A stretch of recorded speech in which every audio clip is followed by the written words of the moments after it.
Good evening, everybody. My name is Scott Jacobs, and you're listening to Juiced Sports Radio, alongside my partner in crime, NFL expert Mike Kay. Mike, how you doing today? I'm doing great, Scott. How are you? I'm good, Mike. It's been a fantastic NFL postseason, some upsets, a lot of home cooking, and now we're down to 4. One of the 4 remaining teams is the New York Football Giants, led by Eli Manning. While Peyton Manning's Colts are in the news for all the wrong reasons right now, the Giants are riding a surge of momentum. 2 regular season wins to end the year, 2 postseason wins, and now they're in the NFC Championship game. Eli Manning looked phenomenal in picking apart the Green Bay Packers last Sunday. Mike, is he an elite quarterback?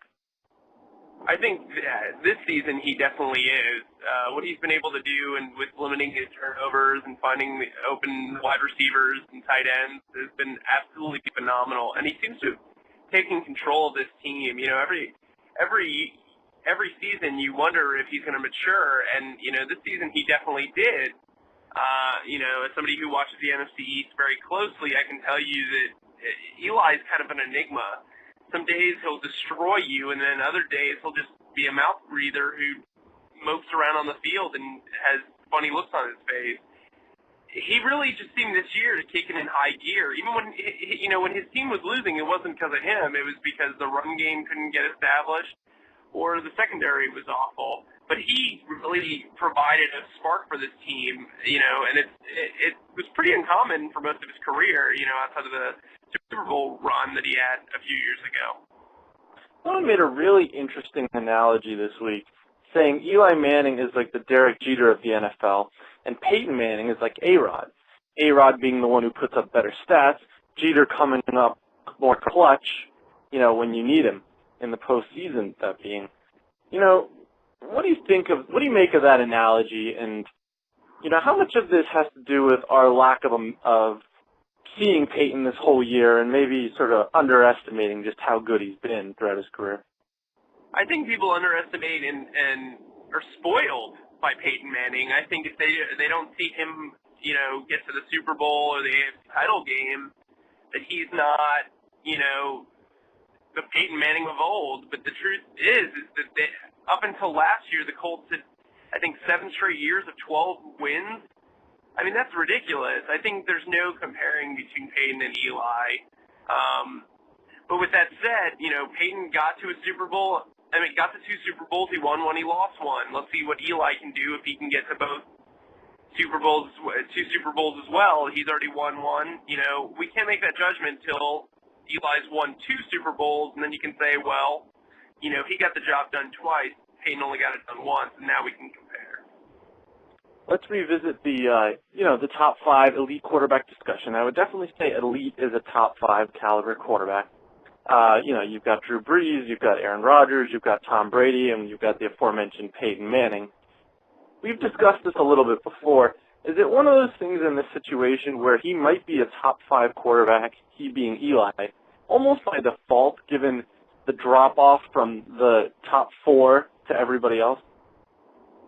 I mean, I would compare it to, you know, relationships in a family or with friends. You know, you have your close friends, and then you get your good friends, and then you've got your acquaintances. I think that Eli kind of fits in that second tier with guys like Phillip Rivers, Ben Roethlisberger, Jay Cutler, maybe even Matt Ryan.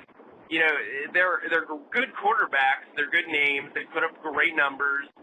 They're good leaders to their team, but you don't really, you know, if you're in a pinch in 2 minutes, who would you rather have, Drew Brees or Matt Ryan? Would you rather have Peyton Manning or Ben Roethlisberger?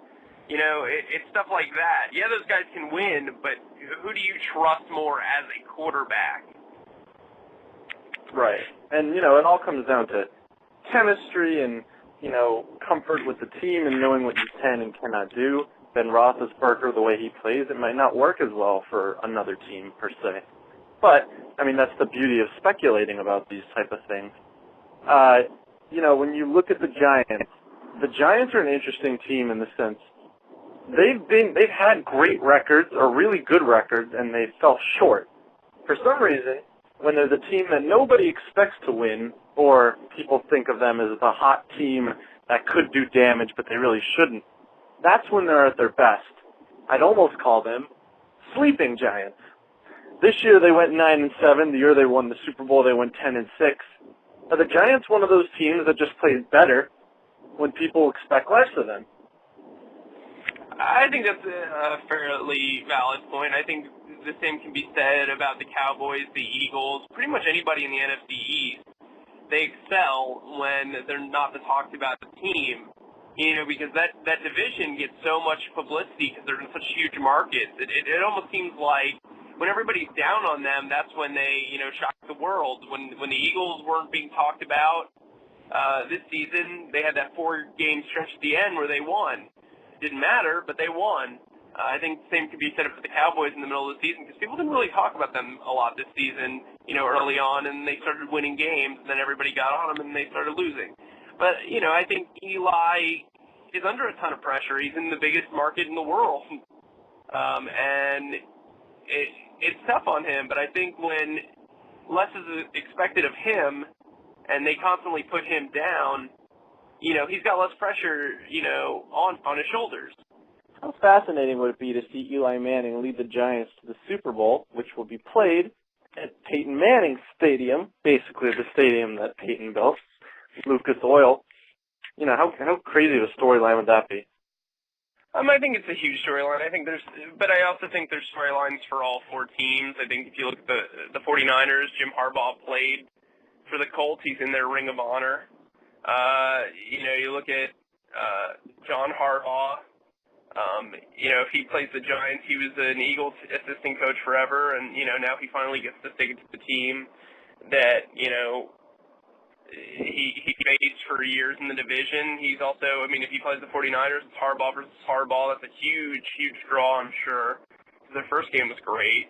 And then if you look at the Patriots have been out-of-division rivals of the Colts for years, and they get to make an example of a team on the Colts field, and the Colts can't do anything about it. So I think that there's storylines for all 4, but, that's a good takeaway if you have a Giants matchup in the Super Bowl. He's Mike. I'm Scott. Have a terrific weekend, everybody. We'll see you next week. This is Juiced Sports Radio.